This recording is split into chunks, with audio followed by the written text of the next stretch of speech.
ko lamang po nakita sa pagdinig ng Blue Ribbon Committee.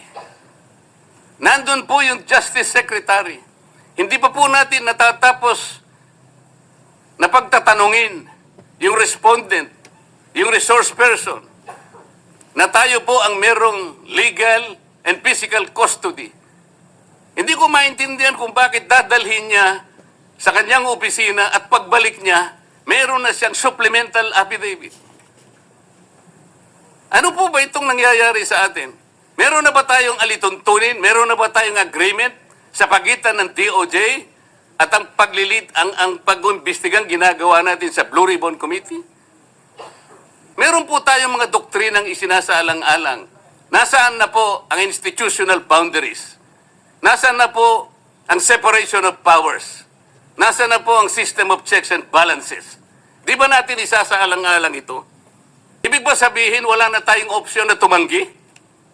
Kaya ang nangyayari po sabog-sabog na po eh.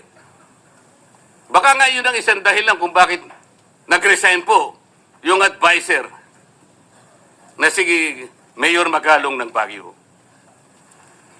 Yung pong mga pasaring, ito po yung nakakapagbigay sa atin ng hindi naman kailangang pag-aaway-away o pag-aalitan. Hindi po maganda sa ating panig ito.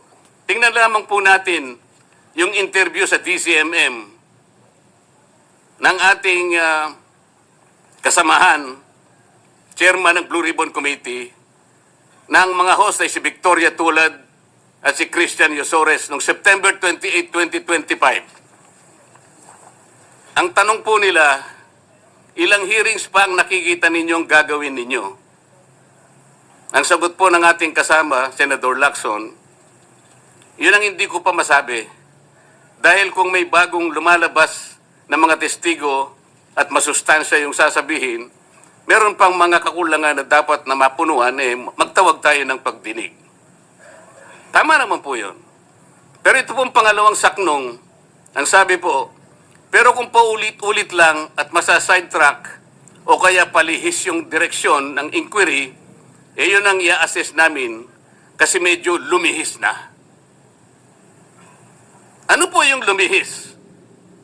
September 28, dito lumabas si Master Sergeant Orly Gutesa. Lumihis po ba o dumiretso? Mula kay Saldico, ikinonekta po niya kay Martin Romualdez. Sa akin palagay, dumiretso po, hindi tayo lumihis eh. Pagkatapos tinanong pa po, do you think po, coach po si Gutesa? At iba pong observation baka si Senator Rodante Marcoleta dahil parang sinabihan siya nung nagbabasa siya. O nalimutan mo, balikan mo itong paragraph na ito. Naipaliwanag ko na po kung bakit ko lamang sa sinansala at sinabi kong balikan mo sapagkat meron nga po siyang nalalaktawan base po sa sinusundan namin na binabasa niya na dokumento. Ang sagot po ni Senador Lacson, medyo natawa pa nga siya, kayo nang humusga sa lahat ng yan, tayo nag-viral na. Siguro, ang sasabihin ko na lang, yung hula nyo, yun ang hula ko. O hula ko, hula nyo. Parang, your guess is as good as mine. Hindi po maganda yung inference eh. Parang ang lumilitaw, kinots ko eh. Bilang isang abogado, magmula po nung ako'y maging abogado, inisip, hindi ko po ginawa yung mga bagay na ito. Kumisan nga ako eh. Hindi na abogado, sila pa yung nagsasabi eh. Katulad po ni Saldico. Ang sabi ko lang naman po eh. Matunog na yung pangalan niya. Napakaraming sources na nagsasabi, kumukonekta kay Saldico, pwede ba natin siyang imbitahin? Ang sabi po, hindi na raw siya imbitahin because of interparliamentary courtesy.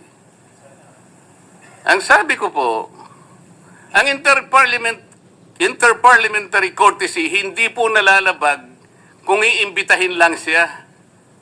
Halimbawa, invitation letter lang. Nagawa ko po yun kay Congressman Toby Chanco. Voluntaryo po yun eh. Kung darating siya, salamat. Kung hindi siya darating, okay lang. Ngunit, ang pinag-uusapan natin ay problemang kasangkot na po ang kinabukasan ng ating bansa. Sasabihin ba natin interparliamentary courtesy? Nakikinig po ang buong bayan. Tatakpan po ba natin dahil sa interparliamentary courtesy? Nakasulat po ba sa bato yun? Absolute po ba yun? Yun po yung aking ikinasasama ng loob eh. Hindi po tayo dapat mag-away-away. Iisa po ang ating layunin. Ang ating bansa ang pinaka-importante sa ating lahat. Bakit po kinakailangang ilihis natin? Bakit po tayo gagawa ng paraan para pagtakpan po natin ang hindi dapat pagtakpan? Ginoong Pangulo, ngayon po'y masasabi ko, si Master Sergeant Orly Gutesa ay mas credible pa po kaysa sa marami sa atin dito sa kapulungan ito. Si Master Sergeant Orly Gutesa, mas matapang kaysa sa mas marami dito sa ating kapulungan. Maraming salamat po, Ginoong Pangulo.